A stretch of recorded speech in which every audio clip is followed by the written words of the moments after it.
Na Prever FM, você começa o dia bem informado. 7h04, voltamos com o primeiro jornal nesta manhã de segunda-feira. Você acompanha pelas redes sociais, pelo YouTube, pelo Facebook, pode interagir com a gente também no nosso WhatsApp 3440-1009, acompanhe pelos aplicativos, acompanhe pelo site preverfm.com.br. Bom, nós estamos começando o mês de setembro com a nossa entrevista número 665 e vamos falar sobre superdotação e altas habilidades com o médico neurologista Dr. Igor de Lima e Teixeira. Dr. Igor, bom dia, obrigado por atender a nossa reportagem. Bom dia a todos, obrigado pelo convite e bom dia a todos os ouvintes. Doutor, é um tema bastante interessante, né? Como é que a gente consegue detectar que uma criança ou que um ser humano tenha superdotação e altas habilidades? É fácil de perceber ou só um profissional da sua área que consegue? Na verdade, sim, para fazer o diagnóstico é um pouco mais complicado do ponto de vista, precisa de um profissional para estar junto, acompanhando, né? Mas assim, tem alguns sinais que são bastante indicativos, né? Tem sinais que algumas pessoas podem perceber e que você pode suspeitar de que aquela criança tenha superdotação, né? O ideal é que seja suspeitado desde criança para poder já ter um acompanhamento devido, né? Por exemplo, rapidez e raciocínio é um dos itens? Sim, não só a rapidez de raciocínio, mas ter um raciocínio não só rápido, mas muito amplo, né? Alguma coisa que pareça escapar, né, daquele raciocínio normal de uma criança, né? Isso. Geralmente essas crianças elas têm interesses muito amplos em coisas que geralmente não são da idade delas, né? Interesses muito específicos também. Então, você ter crianças, por exemplo, que tem, por exemplo, um interesse muito grande em matemática ou outras matérias mais específicas, que muitas vezes fogem daqueles interesses normais da idade da criança, né? Essa percepção acontece o quê? A partir da idade escolar ou antes disso? Olha, pode acontecer em qualquer dessas fases, né? Mas geralmente você pega ali entre os 6 a 8 anos ali, você já começa a ter, mas existem fases até mais precoces onde você já começa a ter, já poder suspeitar de que haja essa superdotação numa criança. Geralmente é aquela criança que, dentre outras crianças, ela se destaca por ter interesses diferentes daquelas outras crianças. Então, já quando ela brinca com outras crianças, você já começa a perceber que existe alguma coisa ali de diferente. Doutor, mas superdotado, eu queria tentar entender um pouco mais a amplitude disso. É você ser muito bom em alguma coisa, ser bom em todas as coisas. Qual que é o critério? Olha, eu sou superdotado porque eu sou esse que o senhor falou, eu sou excelente em matemática, mas eu sou péssimo em outras coisas. Isso não é ser superdotado. O que é ser superdotado de fato? É você ser fantástico naquilo e ruim nos outros ou ser mediano em tudo? Na verdade, você tem, por isso que essa questão, hoje no Brasil, a gente tem a classificação que é superdotação e altas habilidades juntos, né? Na verdade, a superdotação teria um caráter mais amplo, seria, vamos colocar assim, um cérebro que seria capaz de interpretar muitas informações. Então, qualquer coisa que você der de informação para aquele cérebro, ele vai ser muito bom naquilo, ou ele vai poder ser muito bom naquilo em algum momento, né? Mas tem a questão das altas habilidades também por causa disso. Então, você pode ter, por exemplo, uma pessoa que tem altas habilidades mesmo não tendo, digamos assim, um QI muito superior, né? Antigamente você tinha essa questão da superdotação, você ter que ter um QI acima de 130, que é muito alto, né? Hoje em dia a gente já tem que uma pessoa pode ter altas habilidades, mas, por exemplo, ser muito boa numa coisa que vamos colocar assim, não tem uma medida, né? Então ela pode não ser muito boa, vamos supor, em matemática, mas, por exemplo, ela ser um gênio do futebol, por exemplo, né? Ela poder ser um gênio da pintura. É considerado altas habilidades. Não superdotado. Porque a superdotação ainda tem essa questão de ter essa medida do QI, de ter essa medida ainda de você precisar ter alguns instrumentos de medida. Então, a gente não consegue, por exemplo, ver vamos supor, a habilidade de um pintor, por exemplo. Ele é um gênio na pintura e muitas vezes você vai medir o QI, mas o QI é baixo. Então você não poderia, entre aspas, chamar de superdotação. Mas isso se chama de altas habilidades. E quando, de repente, os pais percebem isso na criança, qual que é o aconselhamento ideal para que essa criança, ela tem que ir a uma escola especial? Qual que é o procedimento que os pais devem fazer, doutor? As altas habilidades e a superdotação, assim, a gente tem que ver que é um cérebro que ele vai mais rápido, ele funciona mais rápido, né? Ele aprende mais rápido, né? E isso todo mundo tem essa questão de, nossa, então é uma coisa ótima sempre, né? Porque eu vou poder fazer o que eu quiser com essa criança, que ela vai sempre ter E não é assim. Não é assim. Muitas vezes, quando você tem essa criança não descoberta, né?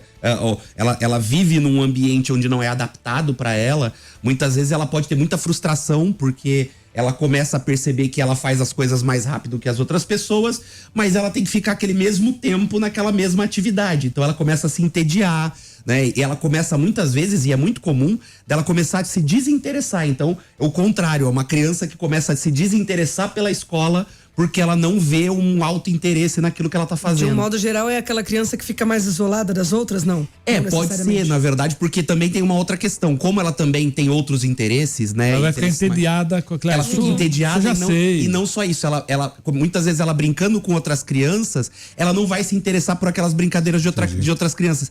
Então ela vai ser tida como justamente a antissocial, a criança que não quer se misturar com os outros. Muitas vezes, como ela tem essa questão de interpretar as informações mais rápido, muitas vezes ela vai conversar com adultos quase que sendo como um adulto. E aí ela pode ser encarada como uma criança pedante, como uma criança que né, acha que sabe mais do que as outras pessoas. Então muitas vezes ela pode ter essa frustração dos adultos também não gostarem de falar com ela. Então, não descoberto isso, sobe tudo, exatamente. Então, muitas vezes o professor não está preparado. Numa sala de aula, né, doutor? E de repente ele levanta a mão a todo momento. Eu sei. E não só isso, assim, é aquela questão, o professor vai lá dar uma tarefa que era pra durar 20 minutos e ele faz em 5. E aí ele fica olhando pra cara do professor e o professor não sabe o que fazer. Doutor, o senhor é neurologista? Neurologista, isso. Quando que o senhor tem que ser procurado porque a criança é superdotada? Olha, o ideal é que procure um profissional, um neurologista, pode ser um psicólogo, um pedagogo também. O ideal, na verdade, é que sejam todos eles, né?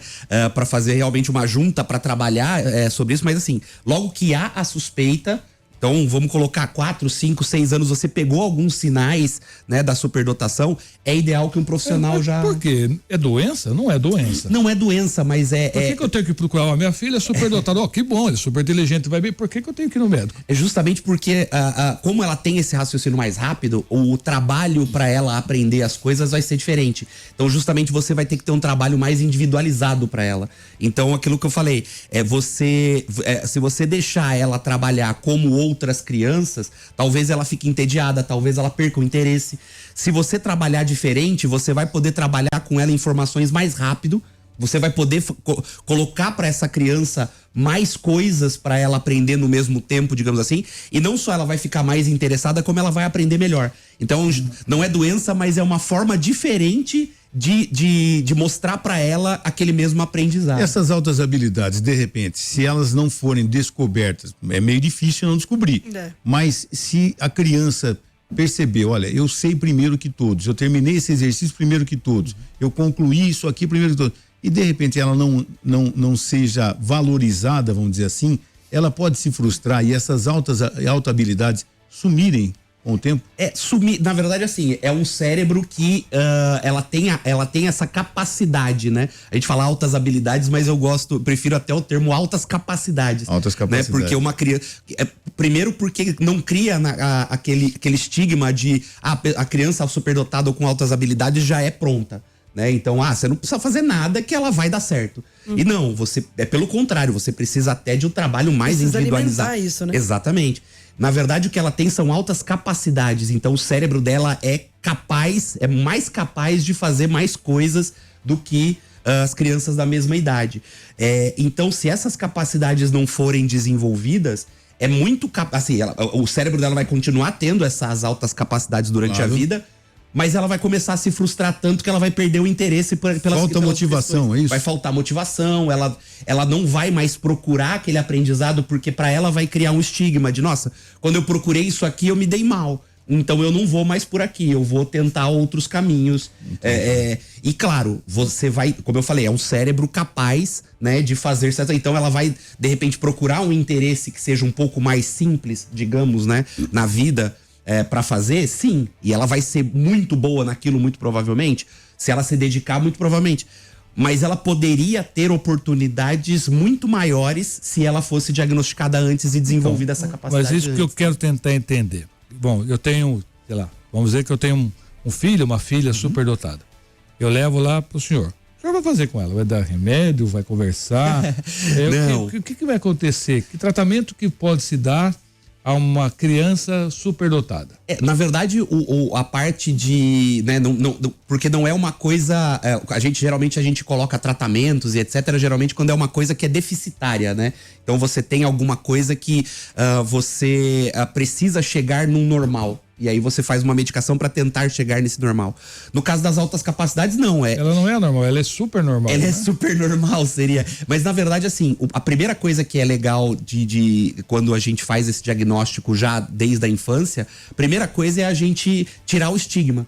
Né, nossa, então quer dizer que eu vou ter tem mais obrigação problema de ser melhor que os outros. Exatamente. Porque a gente percebe que no mundo, pelo menos no mundo dos negócios, não é quem tirava as melhores notas que se dá melhor. É quem conversava melhor, quem se relacionava melhor, porque o mundo dos negócios é um mundo do networking, né? Quer dizer, quem se relaciona melhor com quem acaba tendo mais sucesso. Você podia tirar 10, mas você não conversava, não interagia com ninguém, ficava só lá fechado. Chega no mundo dos negócios, você vai quebrar a cara. Exatamente. E esse pessoal, às vezes, por ser superdotado, se fechar, quando chega na vida profissional, adulta, vamos dizer assim, vai se frustrar com isso. É isso? Ou não? Exato. Então, algumas das coisas que a gente tem que trabalhar nessa questão é principalmente um trabalho da questão de adaptação do aprendizado dessa criança e das expectativas de todo mundo em volta dela.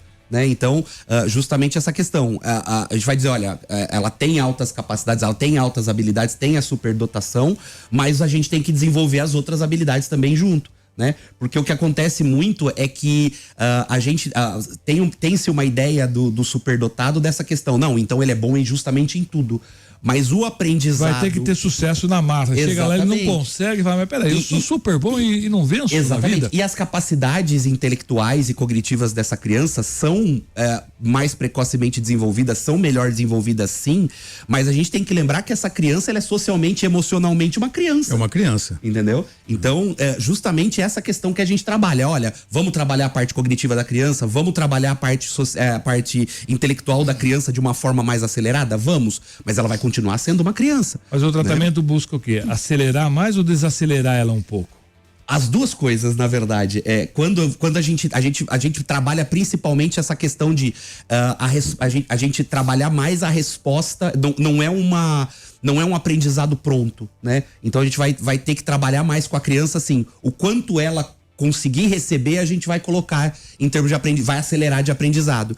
Quando a gente perceber que a gente precisa ir mais devagar, aí você vai mais devagar, entendeu? Então é um trabalho mais individualizado, na verdade. A gente tem um ouvinte aqui, o Alessandro, ele fez uma colocação que vai de encontro um pouco à minha dúvida, a pergunta que eu ia fazer. Ele falou que hoje em dia, criança com altas habilidades normalmente são diagnosticadas com autismo. E tem realmente esse lance, né? Normalmente a gente escuta, essa criança ela tem transtorno do espectro autista, nível tal, nível de suporte tal e com altas habilidades. Por que o diagnóstico, digamos, de altas habilidades normalmente vem com o diagnóstico de autismo? Ou não necessariamente? É a gente que só fica sabendo dessa parte. É que, na verdade, antigamente a gente tinha um espectro do autismo que a gente chamava de Asperger, né? Que agora não se tem mais, por isso que agora a gente tem essa coisa do espectro autista. Sim. Então, na verdade, o espectro autista é justamente para que a gente consiga desvencilhar ele de qualquer outra coisa. Então, você pode ter um autista com superdotação e um autista sem superdotação. Você pode ter uma pessoa com superdotação sem autismo e com autismo também. Então, elas são duas características cerebrais diferentes, né? No caso, o autismo é um tipo de formação cerebral que compromete mais essa questão social, né? Das altas habilidades é esse cérebro que tem essa maior capacidade de aprender. Então você pode ter sim uma pessoa que seja autista e que tenha essas altas capacidades. Provavelmente vai ser muito mais difícil a descoberta Essas e o altas habilidades, diagnóstico. elas têm relação com o hiperfoco, que é inerente do autista? Se confunde muito com a questão do hiperfoco, porque nas altas habilidades, essas crianças vão ter um interesse muito forte, muito amplo. Até uma das características, até um autor chamado Renzulli, ele coloca como sendo uma das características principais, que é esse comprometimento muito grande com alguma coisa. Então, a criança com altas habilidades é aquela criança que pega pra desenhar uma coisa e ela fica o dia inteiro desenhando aquela coisa, né? Então ela tem esse comprometimento com a atividade. Isso muitas vezes é confundido com o hiperfoco, né? E é muito difícil muitas vezes você ter. Por isso que é interessante ter esse trabalho com profissionais que sejam especialistas no assunto, que sejam que saibam fazer esse diagnóstico, justamente porque para desvencilhar essas duas coisas, para você fazer o diagnóstico de uma coisa e saber que não tem alguma outra coisa junto, você precisa de vários testes, você precisa de um acompanhamento mais prolongado, de um segmento mais prolongado. Muitas vezes a gente tenta, como eu tinha falado da questão do mundo corporativo, muitas vezes a gente tenta fazer isso em toque de caixa, né? Não, então vamos fazer isso aqui rápido.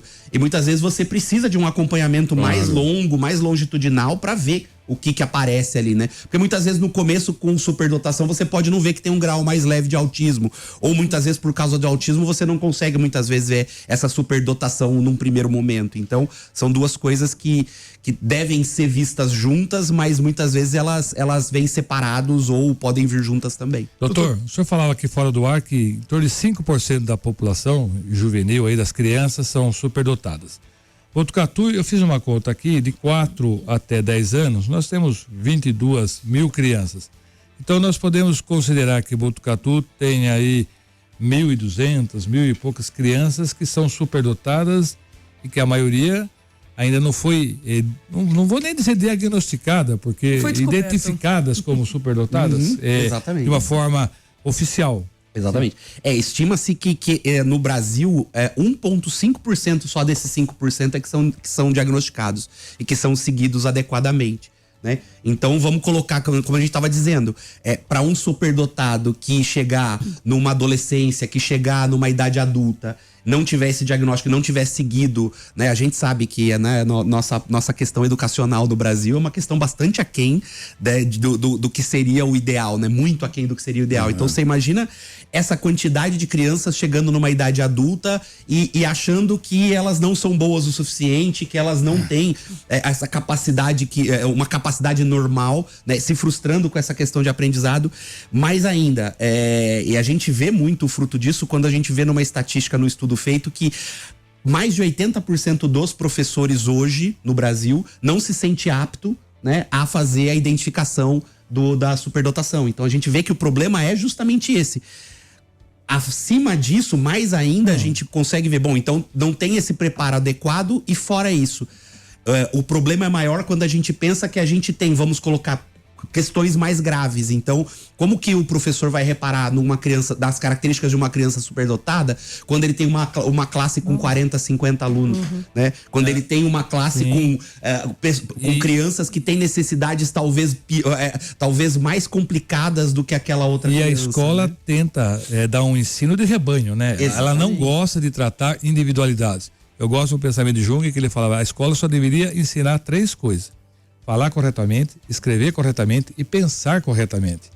Mas a escola não está preparada para tratar nenhuma, nem pública nem privada, de tratar dessas crianças não vou nem dizer das crianças superdotadas ou superqualificadas, mas de um modo geral, a escola não trata bem as individualidades. Para ela é muito mais fácil tratar como rebanho. Olha, todas têm que seguir uma grade, um padrão, um ritmo de aprendizado igual. Se alguma se destaca, começa a atrapalhar o controle que o professor, né, tem da sala. Ele quer que vá naquele ritmo. Se alguém anda um pouquinho mais rápido, volta aqui, fica no seu lugar, fica quieto, moleque. Exatamente. Né? É mais ou menos isso. E essa criança, então, quando procura um profissional como o senhor, é orientada a administrar isso. Fala, olha, Eu acho que você não é que você é superdotado, você tem algumas facilidades, então você tem que saber trabalhar isso. É mais ou menos isto? Na verdade, o trabalho vai ser justamente colocar para essa criança assim, olha, a forma como você vai aprender as coisas não é a mesma forma que todas as outras crianças, né? Então você vai ter que não se aborreça, vai devagar. Não se aborreça, não ache que já tá tudo pronto, né? Então vai ter que ter um trabalho individualizado em relação ao aprendizado dessa criança, mas principalmente você vai ter que fazer um trabalho que vai ter que você vai ter que o tempo todo tá vendo a velocidade com que ela aprende. Né? Então você vai ter que dar mais velocidade quando precisa, tirar um pouco o pé quando precisa, né? Então não é justamente aquela questão, você não vai poder colocar ela no mesmo molde que todas as outras. Agora, né? doutor, por exemplo, a gente está falando de escola, né? Do comportamento dele na escola, mas de repente na família, ele tem mais 4 irmãos dentro de casa, né? Tem os pais, Como é que é o comportamento na vida social de uma criança que tem altas capacidades? Como é que deve ser? Como é que deve ser encarado? E emendando já uma outra pergunta, essa dotação tem a ver com genética? A questão genética é importante, sim, né? Como eu falei, é um cérebro que por alguma razão ele então quando a gente ele aprende mais rápido, ele tem uma capacidade maior de aprender, né? E com uma velocidade maior. Então tem uma questão genética inclusa, mas é aquela questão que não é uma herança que a gente chama de uma herança fácil, né? Que a gente chama de herança mendeliana. Quer dizer, olha, eu sou superdotado, então meu filho tem um tanto de chance de ser. De ser também. Mas a gente sabe que gêmeos univitelinos, por exemplo, têm maior chance de ser superdotados em relação a gêmeos não univitelinos. Então existe uma característica genética importante. Uma pessoa que tem um superdotado na família, ele tem a chance de ter mais de muito mais frequentemente. Eu acho que é mais uma genética espiritual, viu, Márcio? Porque a gente vê famílias às vezes simples e tem um filho superdotado. Mas assim, muitas vezes o que acontece é essa questão de muitas vezes uma outra pessoa, essa pessoa foi diagnosticada com superdotação. Não, mas deve ter alguém na família. E fala, não tem. Mas esse é o problema. A gente tem que lembrar daquela estatística dos 5% só vai para 1,5%. Então, na verdade, pode ser uma pessoa superdotada na família que não foi diagnosticada. Que não foi diagnosticada. Entendeu? Que não foi seguida de forma adequada, né? Na maioria das vezes tem uma relação. Né? E a convivência com a família, com os irmãos, como é que acontece, doutor? Também é uma coisa que é interessante essa questão do segmento desde já de criança, né? O diagnóstico, não só o diagnóstico, mas, né? Aquela a gente falou, diagnóstico, né? Mas a identificação dessa criança, porque justamente isso pode comprometer também muitas vezes a questão social, é aquilo que eu falei. A gente tem que pensar que é uma criança que tem intelectualmente uma capacidade superior, sim, cognitivamente uma capacidade maior, sim, mas socialmente e emocionalmente ela é uma criança, né? Então, muitas vezes ela vai querer brincar de coisas que são muito complexas para as crianças daquela idade, e aí muitas vezes ela acaba sendo isolada, né? Muitas vezes ela vai querer, o pai, por exemplo, vai ficar comparando ela com os outros irmãos e os outros irmãos, porque é uma criança que vai precisar de uma atenção maior. Muitas vezes isso vai frustrar os outros irmãos e vai gerar briga na família. Pode ser deixado no canto pelos próprios irmãos? Pode ser deixado de lado. Ignorado pelos irmãos. Por amigos também. Então, por isso que é interessante essa descoberta. Terrível. Lembrei da Mafalda agora. Do pequeno Sheldon também, né? Exatamente. Então, é um exemplo clássico. Né? E a gente vê essas crianças diariamente, assim. A gente vê essas crianças. Eu tenho algumas pessoas que eu já dei aquela suspeita de olha, corre atrás disso aqui. Às vezes pode ser que seja. E muitas das vezes você vê essa criança socialmente, você fala, não é uma criança que é completamente socialmente adaptada. Ela não é aquela criança que os amiguinhos... não, vamos chamar a fulana. É aquela criança que você... vai lá brincar com a fulana. E os amiguinhos meio que ficam perto, mas você vê que não é a mesma coisa. Não é a mesma brincadeira. Você não é convidado para aquelas brincadeiras que as outras estão. Exatamente. Mas justamente porque, vamos colocar assim, é uma criança que ela não quer só aquela brincadeira, ela quer aquela brincadeira mais complexa, um pouco mais do que... E as outras crianças falam, não precisa. Aí ela se frustra porque ela quer aquilo, né? Mas ela tem que ficar naquele círculo social, porque as outras crianças são crianças, né, vamos colocar, que têm uma capacidade pertinente à idade delas. Então ela se frustra e as outras crianças também acabam, mas ela sempre quer fazer isso. E aí acabam com o tempo, vão isolando ela. E acontece um empoderamento. E ela acha que ela tá errada, né? E acontece um empoderamento, por exemplo, eu sou melhor que eles, né? Eu vou vira me tornar líder, um metido ali, eu tenho um empoderamento e de ego, repente, né? eu sou melhor que eles. Pronto, isso acontece também? Pode acontecer, assim, numa questão menos adaptada. A gente tem que ver que se não bem seguido, se não bem adaptada socialmente e também intelectualmente, né, se essa criança não for seguida, ela vai ter alguns estigmas que vêm da própria condição. Então, ela pode ter uma flexibilidade mental mais reduzida, por exemplo. Então, ela vai ser justamente essa criança, eu pensei assim, então é assim, pronto, e acabou. Ela pode, muitas vezes, por ter essa questão de terminar as coisas mais rápido, fazer as coisas mais rápido, de julgar as outras pessoas como não sendo tão boas quanto. Mas o que acontece na maioria das vezes é o contrário. O que acontece na maioria das vezes é que, como ela não se adapta socialmente, ela acha que ela tá errada. Então ela acha, eu não sou tão boa ela quanto. Tenta se quadrar, ela tenta se rebaixar e não consegue. Rebaixar não, ela tenta vir pro nível que estão as outras crianças. Então ela acha que aquela questão dela não conseguir seguir naquela velocidade, a errada tá ela. Entendeu? Então ela começa a não querer mais aquilo. Então ela começa a não querer mais estudar porque ela sabe que ela vai terminar antes. Então as pessoas vão falar pra ela, mas você termina antes que os outros e tal. Então eu não vou fazer. Doutor, entendeu? Existe uma graduação? Ou você é ou não é? Ou você é 10% superdotado, 20, 30, 40, até um nível de 100%? Ou não? Ou você é superdotado ou você não é superdotado? Isso é difícil bastante porque, assim, no cérebro, essas capacidades de interpretação, elas não são... elas não são... medidas? Elas não têm uma medida, digamos assim, tão assim, de sim ou não, né? Então, lógica. Exatamente, porque depende muito do quanto que aquele cérebro se desenvolveu, né? O quanto que aquele cérebro, o importante mais do cérebro é muito menos o neurônio em si, né? A gente tem neurônios, quantidade de neurônios muito próximas de um chimpanzé, vamos colocar assim. E na verdade, nosso comportamento é muito mais complexo do que um chimpanzé. Mas por que isso? Porque o nosso cérebro se liga de uma forma muito mais complexa entre um neurônio e outro, né? A gente coloca que a gente tem 100 bilhões de neurônios, mas a gente tem mais de 100 trilhões de ligações entre neurônios, né? Então, o importante é essa ligação. E o quanto que essas ligações vão se estabelecer não é uma coisa que é tão tudo ou nada. A classificação, né, da superdotação coloca muito na questão do QI, né, essa escala, né, esse instrumento que a gente usa de medida, que ele mede a velocidade de processamento, a velocidade de raciocínio do cérebro. Ele coloca isso em torno de 130, né? Então a gente coloca que o normal seria entre 80 e 100. Então você vê que 130 é uma coisa absurda, né? Mas assim, não tem como você dizer, nossa, então quer dizer que o 129, então ele não é. Não dá pra dizer. Então quer dizer que o 142 ele vai ser muito melhor do que o 130? Depende. E como ele usa? O QI maior que já se teve hoje, se eu não me engano, é acima de 200, eu não me lembro. Você acha que é 220, uma coisa assim. É uma coisa astronômica. E ele não conseguiu sucesso profissional. Né? O maior QI no começo, que existe, tá não conseguiu. Mas é justamente dessa alta adaptação. Passou da medida. Exatamente. Quando você faz... Na verdade, assim, não é nem que passou da medida, mas assim, ele não teve esse aproveitamento.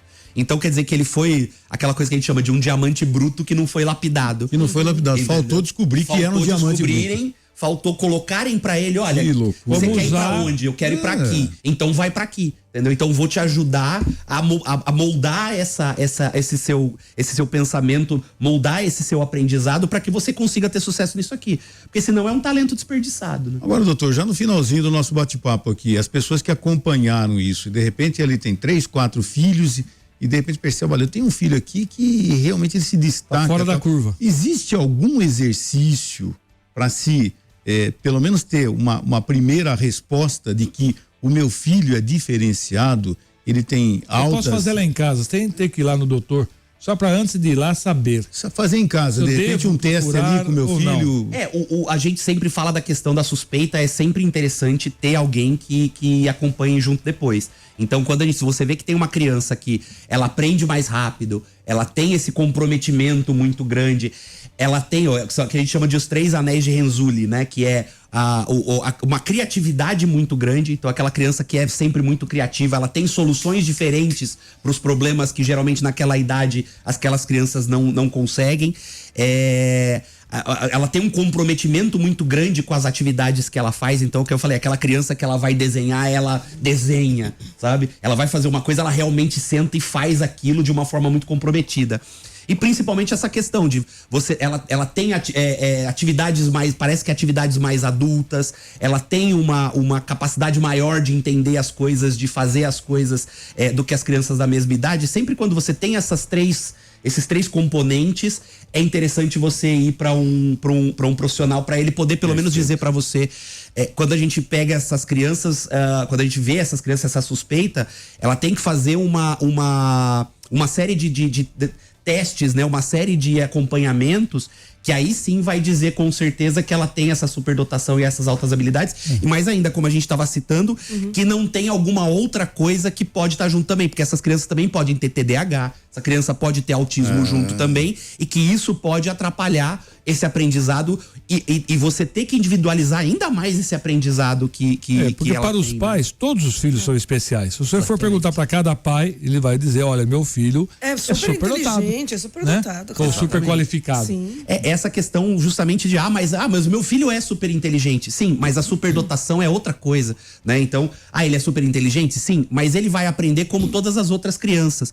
O superdotado e o altas habilidades, não. Ele vai ter que ter um trabalho individualizado, porque senão aquele aprendizado dele vai ser dificultado se ele não mas tiver. Mas quando o senhor fala isso, que eu falei aqui que em Botucatu nós já temos 1.200 superdotados. O que acontece? O município, o estado, o governo está preparado para cuidar dessas crianças na escola? Porque o senhor fala, olha, você tem um filho aqui, o Márcio, superdotado. Tá, e o que eu faço com ele agora? Exatamente. Então tem que ter nas escolas, tem que ter lugares, ou até as próprias escolas terem esse serviço.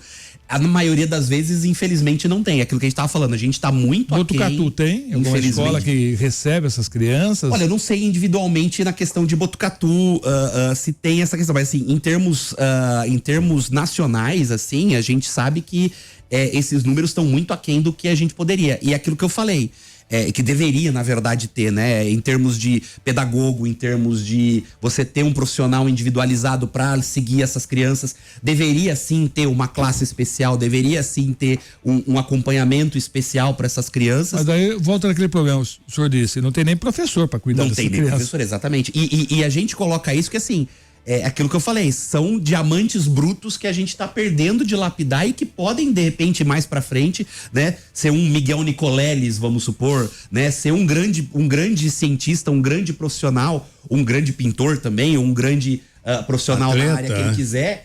E a gente tá perdendo isso. Grande neurologista, estamos perdendo. Um grande neurologista, né? E a gente tá perdendo esses talentos. O senhor foi uma criança superdotada? Eu não tenho diagnóstico sobre isso. Tem alguns estigmas que talvez possam ter sido, assim, mas eu não tenho diagnóstico formal, né? Doutor Igor de Lima e Teixeira, médico neurologista, muito obrigado pela aula aqui no nosso primeiro jornal. Vai ser convidado outras vezes. Muito obrigado, doutor. O assunto é apaixonante, tá? Muito obrigado. Muito obrigado, bom dia. Tem que entrar mais a fundo nesse cenário aí de crianças muito interessante. superdotadas. Você ouviu Primeiro Jornal Previr FM.